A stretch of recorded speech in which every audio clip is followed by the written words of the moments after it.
श्रीहरि ने कहा, अब मैं सामुद्रिक शास्त्र में कहे नि गए स्त्री और पुरुष के शुभाशुभ लक्षणों का वर्णन करता हूँ, जिन्हें जान लेने से भूत तथा भविष्य का ज्ञान हो जाता है। मार्ग में गमन करने पर विषम रूप से पड़ने वाले हकशाय वर्ण से युक्त विचित्र प्रकार के बने हुए चरण वंश का नाश करते हैं। शंक्वाकार चरणों से युक्त मनुष्य ब्रह्महत्या करता है तथा अगम्या स्त्री के साथ रमण करने की इच्छा रखता है। विरल रोमभागयुक्त जंघा तथा हाथी के सूंड के समान सुंदर ऊरु भागों वाले अंग राजा के शरीर में सुशोभित होते हैं। दरिद्र की जंघाएं सियार की जंघाओं के समान होती हैं। कुंचित केश राशि वाले मनुष्य की मृत्यु विदेश में होती है। मांसरहित जानु प्रदेश वाला व्यक्ति सौभाग्यशाली होता है। अल्प और छोटी छोटी जानुओं के होने से मनुष्य स्त्री प्रेमी तथा विशाल विकटाकार होने पर दरिद्र होता है। मांस से भरपूर जानुओं के होने पर मनुष्य को राज्य की प्राप्ति होती है। बड़ी जानुओं के होने पर मनुष्य दीर्घायु होता है। मांसल स्फिक कूल्हा प्रदेश वाला व्यक्ति सुखी तथा सिंह के समान स्फिक होने पर वह राजपुरुष माना गया है। इसी प्रकार सिंह के सदृश कटि प्रदेश के होने पर वह राजा होता है, किंतु कपि के समान कटिभाग वाला व्यक्ति निर्धन होता है। समान कक्ष कांक प्रदेश वाले अत्यधिक भोगविलासी होते हैं। निम्न कक्षाओं वाले धनहीन तथा उन्नत एवं विषम कक्षाओं वाले कुटिल होते हैं। मत्स्य के समान उदर वाले प्रचुर धनवान होते हैं। विस्तीर्ण नाभि प्रदेश से सुशोभित जन सुखी एवं अत्यधिक गहरी नाभि के होने पर कष्ट भोगने वाले होते हैं। त्रिवली के मध्य भाग में नाभि के अवस्थित होने पर प्राणी शूल रोग से ग्रसित होते हैं। वामावर्त नाभि के होने पर शक्ति संपन्न और दक्षिणावर्त होने पर मेधावी होते हैं। पार्श्व देश में नाभि के विस्तृत होने से मनुष्य चिरंजीवी, उन्नत होने पर ऐश्वर्यशाली, अधोमुख होने पर गोधन से संपन्न एवं पद्मकर्णिका के सदृश सुंदर होने पर वे राजत्व को प्राप्त करते हैं। उदर भाग पर एक वलि के रहने पर मनुष्य शतायु होता है। दो वलियों के होने से वह ऐश्वर्य का भोग करने वाला तथा त्रिवलियों के होने पर राजा या आचार्य की पदवी को प्राप्त करता है। सरल वलियों वाला मनुष्य सुखी होता है। वक्र वलि वाला व्यक्ति अगम्यागामी होता है। जिसके दोनों पार्श्व भाग मांसल होते हैं वह राजा होता है। मृदु, कोमल, सुंदर और संभाग की दूरियों पर अवस्थित दक्षिणावर्तीय रोम राशियों से सुशोभित व्यक्ति भी राजा होते हैं। यदि उदर प्रदेश पर इन लक्षणों के विपरीत रोम राशियां होती नहीं है तो ऐसे मनुष्य दूत कर्म करने वाले, निर्धन तथा भूसुख से रहित होते हैं। समुन्नत, मांसल तथा कंपन रहित विशाल बवक्षस्थल राजाओं का होता है। अधमजनों का अवक्षस्थल तो गर्दभों की रोम राशि के समान कर्कश भू तथा रोमावलियों से युक्त स्पष्ट परिलक्षित होने वाली मनसों से व्याप्त रहता है। समतल वक्षस्थल वाले मनुष्य धन संपन्न होते हैं। पीन, मांसल वक्षस्थलों से युक्त प्राणी हर शक्ति संपन्न होता है। विषम वक्षस्थल के होने पर मनुष्य निर्धन होता है और उसकी मृत्यु शस्त्राघात से होती है। स्कंध प्रदेश के संधिस्थान पखुरा में विषमता तथा अस्थि संलग्नता के होने पर भी मनुष्य निर्धन होते हैं। उन्नत स्कंध प्रदेश के रहने से व्यक्ति भोगी, निम्न होने पर धनहीन तथा स्थूल होने पर धनी होते हैं। चिपटाकार कंठ से युक्त मनुष्य निर्धन, शुष्क एवं उन्नत शिराओं से व्याप्त गले वाला सुखी होता है। महिष के सदृश ग्रीवा वाला वीर तथा मृग के समान कंठ वाला शास्त्रों में पारंगत होता है। शंख के समान ग्रीवा वाला मनुष्य राजा और लंबे कंठ वाला बहुत भोजन करने वाला होता है। रोम रहित एवं मुड़ा हुआ पृष्ठ प्रदेश शुभ तथा उसके विपरीत रहने पर अशुभ माना गया है। पीपल पत्र के सदृश, सुगंधित तथा मृग के सदृश रोमावलियों वाली कक्षाएं उत्तम होती हैं। वह इसके विपरीत कक्षाओं के जो लक्षण होते हैं वे निर्धनों की दरिद्रता के कारण हैं। मांसल, श्लिष्ट, विशाल, बलिष्ठ, वृत्ताकार तथा जानुपर्यंत लंबी सुंदर भुजाएं राजा की होती हैं। प्रचुर रोमावलियों से युक्त छोटे छोटे हाथ निर्धन के होते हैं। हाथी की शुंड के समान सुंदर भुजाएं श्रेष्ठ मानी गई हैं। भवन में वायु प्रवेश के लिए बने द्वार के समान बनी हुई अंगुलियां शुभ होती हैं। मेधावीजनों की अंगुलियां छोटी होती हैं। चिपटाकार अंगुलियां भृत्यों में पाई जाती हैं। स्थूल अंगुलियों के होने पर मनुष्य निर्धन होते हैं। जब मनुष्य की अंगुलियां कृश होती हैं तो वे विनयी होते हैं। बंदर के सदृश हाथ के होने पर मनुष्य निर्धन और बाघ के समान हाथ होने पर बलवान होते हैं। करतल भाग के निम्न होने से मनुष्य पिता के द्वारा संचित धन को नष्ट करने वाले होते हैं। मणिबंध के सुगठित, श्लिष्ट तथा सुगंधयुक्त होने पर व्यक्तियों को राजपद की प्राप्ति होती है। कटेफटे करभाग से युक्त शब्द करने वाले मणिबंधों के रहने से मनुष्य धनहीन और नीच प्रकृति के माने जाते हैं। संवृत्त अर्थात गोलाकार एवं गहरे करतलों के होने से मनुष्यों को धनवान कहा गया है। उन्नत करतलों के होने पर व्यक्ति दानी और विषम भाग वाले व्यक्ति कठोर होते हैं। लाक्षार्स के समान करतलों के होने से प्राणी राजा होते हैं। पीतवर्ण वाले करतलों से युक्त व्यक्ति परस्त्री के साथ रमण करने वाले होते हैं। जिनके हाथ और तल प्रदेश रूखे हैं, वे मनुष्य निर्धन होते हैं। तुष, भूसी के समान रंग से युक्त नख वाले लोग नपुंसक, कुटिल तथा फटे हुए नख वाले धनहीन होते हैं। विवर्ण नख वाले दूसरे के साथ तर्क करने वाले होते हैं। ताम्रवर्ण के सदृश रक्ताभ नख वाले मनुष्य राजा होते हैं। यवचिन्ह से युक्त अंगुष्ठ वाले व्यक्ति अत्यधिक धन वैभव से युक्त होते हैं। अंगुष्ठ के मूल भाग में यवचिन्ह के होने से व्यक्ति पुत्रवान होता है। लंबे पर्वों से युक्त अंगुलियों के होने पर दीर्घायु तथा पुत्र पौत्रादि से परिपूर्ण होता है, किंतु विरल अंगुलियों वाला स व्यक्ति निर्धन होता है। सघन अंगुलियों के होने से मनुष्य धन संपन्न होता है। मणिबंध से निकलकर 3 रेखाएं जिसके करतल भाग को पार कर जाती हैं, वह राजा होता है। 2 मत्स्यांकित करतल भाग वाला पुरुष यज्ञ करता है एवं दानी होता है। वज्राकार चिन्ह वाले करतल धनीजनों के होते हैं। विद्वान का करतल भाग मीन पुच्छ के चिन्ह से अंकित होता है। राजा के करतल में शंख, छत्र, शिविका, डोली, गज और पद्माकार चिन्ह रहते हैं। अतुल्य ऐश्वर्य संपन्न राजा के करतल में कुंभ, अंकुश, पताका तथा मृणाल के समान चिन्ह रहते हैं। गोधन के स्वामीजनों के करतलों में रस्सी के चिन्ह होते हैं। जिसके हाथ में स्वस्तिक का चिन्ह होता है, वह सम्राट होता है। राजा के हाथ में चक्र, कृपाण, तोमर, धनुष और भाले के आकार के चिन्ह होते हैं। ओखली के चिन्ह से युक्त व्यक्ति यज्ञादिक कर्मकांडों में निष्णात होता है। जिनके हाथों में वेदिकाकार रेखा होती है, वे अग्निहोत्री होते हैं। वापी, देवकुलिया तथा त्रिकोण रेखाओं के रहने पर मनुष्य धार्मिक होता है। अंगुष्ठ मूल तक रेखा के होने से व्यक्ति पुत्रवान होते हैं। यदि वे रेखाएं सूक्ष्म होती हैं, तो उन्हें कन्याएं होती हैं। कनिष्ठिका के मूल से निकलकर तर्जनी के मूल तक रेखा का विस्तार होने पर मनुष्य शतायु होता है, किंतु किसी स्थान पर उसके विच्छिन्न होने पर प्राणी को वृक्ष से गिरकर मृत्यु का भय बना रहता है। बहुत सी रेखाओं के होने से मनुष्य दरिद्र होते हैं। चिबुक, ठुड्डी के कृश होने पर भी मनुष्यों को धनहीन समझना चाहिए, व किंतु जिनकी ठुड्डियां मांसल होती हैं, वे धन संपदाओं से परिपूर्ण होते हैं। अरुणाभ, बिंबाफल के समान सुंदर अधरों से सुशोभित मुख राजाओं का माना गया है, किंतु जिसके ओष्ठ रूखे, खंडित, रफटे हुए तथा विषम होते हैं, वे निर्धन होते हैं। स्निग्ध, चिकने, चमकते हुए, सघन एवं समान भाग वाले सुंदर तीक्ष्ण दांतों का होना शुभ है। रक्तवर्ण की समतल, चिकनी एवं दीर्घ जिह्वा श्रेष्ठ होती है। राजाओं का मुख कठोर, सम, सौम्य, गोल, मलरहित तथा स्निग्ध होता है।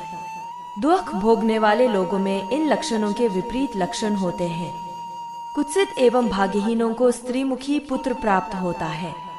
धनी लोगों का मुख गोलाकार तथा निर्धनों का मुख लंबा होता है। पापकर्मा का मुख भयाक्रांत होता है। धूर्तों के मुख चौकोर, पुत्रहीनों के निम्न एवं कंजूसों के छोटे मुख होते हैं। भोगीजनों का मुख सुंदर, आभामय, मूंछों से युक्त, स्निग्ध, शुभ तथा कोमल होता है। चौरवृत्ति वाले व्यक्ति निस्तेज, मुरझाई हुई लाल वर्ण की दाढ़ी और मूंछों वाले होते हैं। रक्तवर्ण के थोड़े तथा कड़े बालयुक्त दाढ़ी वाले और छोटे छोटे कानों वाले मनुष्यों की मृत्यु पाप कर्म करने से होती है। मांसरहित, चिपटे कानों वाले लोग भोगी और अत्यंत छोटे छोटे कानों से युक्त मनुष्य कंजूस होते हैं। शंक्वाकार कानों के होने पर मनुष्य राजा होता है तथा रोमराशि से भरे होने पर उसे क्षीण आयु की प्राप्ति होती है। बड़े कानों वाले धनी अथवा राजा माने जाते हैं। स्निग्ध, विस्तृत, मांसल तथा दीर्घ कानों वाले राजा होते हैं।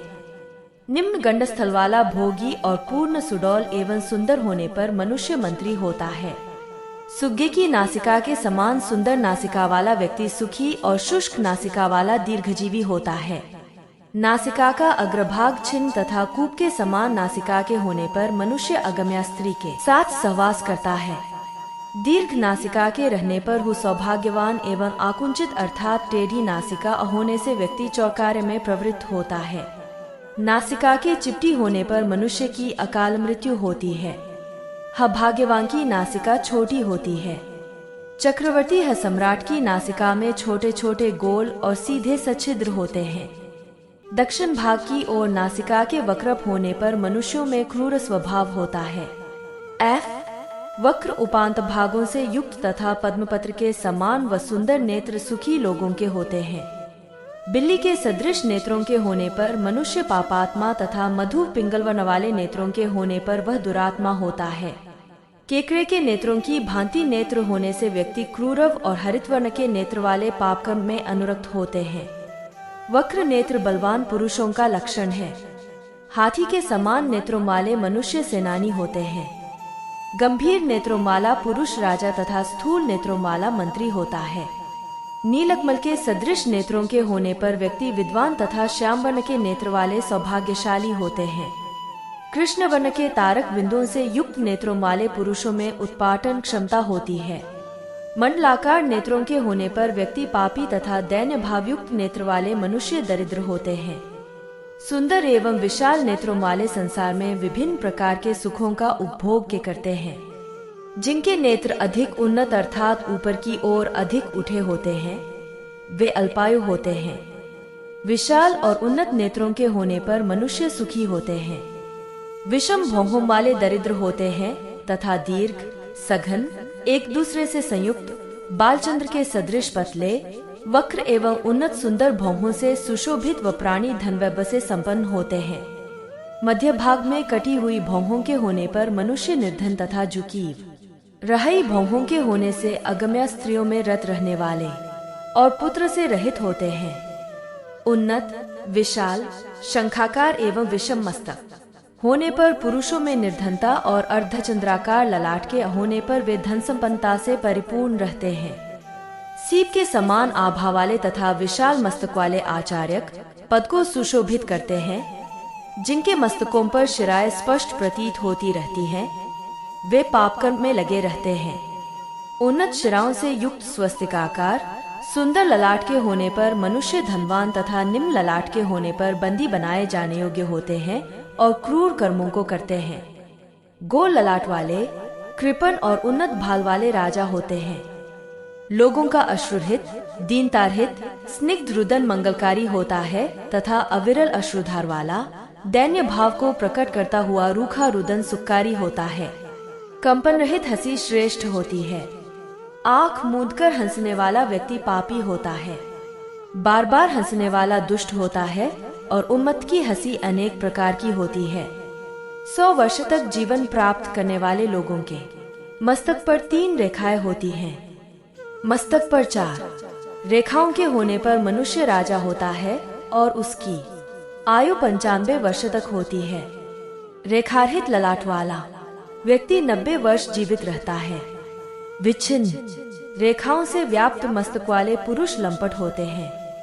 मस्तक पर केश पर्यंत रेखाओं के होने से मनुष्य की आयु 80 वर्ष की होती है। 5, 6 अथवा 7 रेखाओं के होने से प्राणी की आयु 50 वर्ष तथा 7 से अधिक रेखाओं के होने पर 40 वर्ष की आयु माननी चाहिए। मस्तक पर रेखाओं की वक्रता एवं भौह पर्यंत स्थिति होने से पुरुष 30 वर्ष तथा बॉय और वक्र होने पर 20 वर्ष की अल्पायु को प्राप्त करते हैं। रेखाओं के क्षुद्र होने पर मनुष्य अल्पायु होता है। छत्राकार सिर वाले मनुष्य राजा और निम्न सिर वाले धनी होते हैं।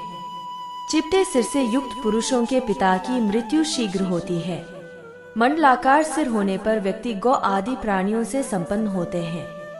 घटाकार मूर्धाभाग के होने पर मनुष्य पाप में अभिरुचि रखने वाला तथा धनहीन होता है। काले काले घुंघराले, स्निग्ध, एक छिद्र में एक एक उत्पन्न, अभिन्न अग्रभाग वाले, अत्यधिक, न छोटे न बड़े, सुंदर केशों वाले राजा होते हैं। एक छिद्र में अनेक बाल वाले, विषम, स्थूलाग्र तथा कपिलवर्ण के केशों से युक्त पुरुष निर्धन होते हैं। अत्यंत कुटिल, सघन एवं काले बाल वाले भी निर्धन होते हैं। मनुष्य के जो अंग अतिशय रूक्ष, शिराओं से व्याप्त तथा मांसरहित होते हैं, वे सभी अशुभ हैं। यदि वे अंग इसके विपरीत होते हैं तो उन्हें शुभ मानना चाहिए। मानव शरीर में 3 अंग विशाल और 3 अंग गंभीर, 5 अंग दीर्घ तथा सूक्ष्म, 6 अंग उन्नत, 4 ह्रस्व एवं 7 अंग रक्तवर्ण के होने पर वह राजा होता है। नाभि, स्वर तथा सत्व, स्वभाव, ये 3 गंभीर होने चाहिए। ललाट, मुख तथा वक्षस्थल विशाल, नेत्र, कक्षा, कांख, नासिका तथा क्रिकाटिका अर्थात गर्दन का उठा हुआ भाग, सिर और गर्दन का जोड़न छको उन्नत होना चाहिए। ऐसा होने पर मनुष्य राजा होता है। जंघा, ग्रीवा, लिंग तथा पृष्ठभागीय 4 अंग ह्रस्व होने चाहिए। करतल, तालु, अधर और नखे 4। करतल वाली स्त्रियां आजीवन सधवा रहकर विभिन्न प्रकार के सुखों का उपभोग करती हैं। हाथ में जो रेखा मणिबंध से निकलकर मध्यमा अंगुली तक जाती है, वह ऊर्ध्व रेखा कही जाती है। ऐसी रेखा यदि स्त्री या पुरुष के करतल अथवा चरणतल में अवस्थित रहती है तो वे स्त्री या पुरुष राज्य अथवा अन्य प्रकार के सुखों का उपभोग करते हैं। कनिष्ठिका अंगुली के मूल से निकलकर तर्जनी और मध्यमा अंगुलियों के मध्य भाग तक रेखा के पहुंचने पर स्त्री या पुरुष की आयु 100 वर्ष की होती है। यदि इन अंगुलियों के बीच तक आने वाली रेखा का परिमाण उसकी अपेक्षा कम हो तो उसी अनुपात में मनुष्य की आयु भी कम होती है। अंगुष्ठ मूलक रेखाओं के रहने पर स्त्री या पुरुष बहुत से पुत्रों या कन्याओं वाले होते हैं। स्थान स्थान पर आयु रेखा के छिन्न भिन्न होने से मनुष्य की आयु अल्प हो जाती है। यदि वह रेखा दीर्घ एवं अविच्छिन्न हो तो उस पुरुष अथवा स्त्री को दीर्घायु माना जाता है। स्त्रियों के विषय में कहे गए ये सभी लक्षण शुभ हैं। इनके विपरीत लक्षणों के होने पर उन्हें अशुभ मानना चाहिए। अध्याय 65। संक्षिप्त गर्मधुर शब्दों का प्रयोग करके वह दूसरों को सुख प्रदान करती है, वही स्त्री श्रेष्ठ होती है। स्त्रियों की नासिका और नासिका छिद्र समान होना मनोहर और मंगलदायी होता है। स्त्रियों के नीलकमल के समान नेत्र अच्छे होते हैं। बालचंद्र के सदृश भौहों का होना शुभ है, किंतु उनका मोटा होना अच्छा नहीं है। उनका मस्तक अर्धचंद्र के समान सुंदर, समतल तथा रोमविहीन होना शुभ है। सुंदर, समान, मांसल एवं कोमल कान श्रेष्ठ होते हैं। स्त्रियों के चिकने, नीलवर्ण वाले, मृदु और घुंघराले केश प्रशस्त माने गए हैं। उनका सम आकार वाला सिर शुभ होता है। चरणतल अथवा करतल में अश्व, हस्ती, श्री, वृक्ष, यूप, बाण, यव, तोमर, ध्वज, चामर, माला, पर्वत, कुंडल, वेदी, शंख, छत्र, पद्म, स्वस्तिक, रथ तथा अंकुश आदि चिन्ह वाली स्त्रियां राजवल्लभा होती हैं। स्त्रियों के मांसल मणिबंध वाले तथा कमलदल के समान हाथों को शुभ माना जाता है। स्त्रियों के मकरतलों का न तो अधिक निम्न और न अधिक उन्नत होना अच्छा होता है। शुभ रेखाओं से व्याप्त के शुभाशुभ लक्षण की रक्ताभ होने चाहिए। नेत्रांत भाग, चरणतल, जिह्वा बर और दोनों ओष्ठे 5 सूक्ष्म होने चाहिए। दांत, अंगुली, पर्व, नख, केश और त्वचाएनन 5 अंग दीर्घ होने पर शुभकारी है। दोनों स्तनों के मध्य भाग, दोनों भुजाएं, दांत, नेत्र और नासिका का बर भी दीर्घ होना शुभ है। इस प्रकार मनुष्यों का लक्षण कहकर अब स्त्रियों का लक्षण कह रहा हूँ। रानी के दोनों चरण स्निग्ध, समान पतल वाले, में ताम्रवर्ण की आभा से सुशोभित नखों से युक्त, सघन 8 अंगुलियों वाले तथा उन्नत अग्रभाग वाले होते हैं। ऐसी स्त्री को प्राप्त कर मनुष्य राजा बन जाता है। गुड़ गुल्फ प्रदेश से युक्त पद्मपत्र के समान चरणतल शुभ होते हैं। जिसके चरणतलों में पसीना नहीं छूटता है और वे कोमल होते हैं, उनमें मत्स्य, अंकुश, ध्वज, वज्र, पद्म तथा हल्का चिन्ह हो तो ने वह रानी होती है। इन लक्षणों से रहित चरण वाली स्त्री दासी होती है। स्त्रियों की रोम रहित, सुंदर, शिराविहीन, गोल गोल जंघाएं शुभ हैं। संधिस्थान तथा दोनों जानू समान होने चाहिए, ऐसा शुभ न होता है। गजशुंड के सदृश रोम रहित तथा समान भाग वाले दोनों ऊरु श्रेष्ठ माने जाते हैं। विस्तीर्ण, मांसल, गंभीर, विशाल तथा दक्षिणावर्त नाभि तथा मध्य भाग में त्रिवलिया श्रेष्ठ होती हैं। न स्त्रियों के रोम रहित, विशाल, भरे हुए, सघन एवं न समान भाग वाले कठोर स्तन प्रदेश शुभ हैं। रोम रहित बाशंख के आकार वाली सुंदर ग्रीवा प्रशस्त होती है। अरुणाभ अधरोष्ठ वाला तथा वर्तुलाकार मांसल ना भरा हुआ मुख श्रेष्ठ होता है।